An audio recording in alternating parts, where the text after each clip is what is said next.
What is union catalogue এই সম্পর্কে আলোচনা করব।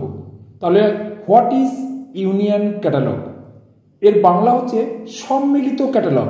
তাহলে সম্মিলিত ক্যাটালগ হলো দুই বা ততোধিক গ্রন্থাগারের সম্পূর্ণ সংগ্রহ বা কিছু অংশের একটি ক্রমানুসারে তালিকাভুক্ত করা ক্যাটালগ।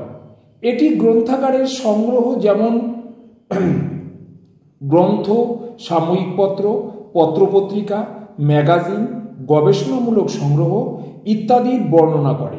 এটি একটি আর্কাইভ এবং গ্রন্থাগারের মতো সংগ্রহস্থলের সংগ্রহ নিয়ে গঠিত। এক্সাম্পল হিসেবে আমরা বলতে পারি ন্যাশনাল ইউনিয়ন ক্যাটালগ প্রি 1956, এখানে 1956 সালে প্রকাশিত হয়েছিল। এর কোথা থেকে? লন্ডন, এবং পাবলিশারের নাম কি? ইমপ্রিন্টস কোম্পানি। 1968 থেকে 1981 সাল, 754টা ভলিউম বর্তমানে।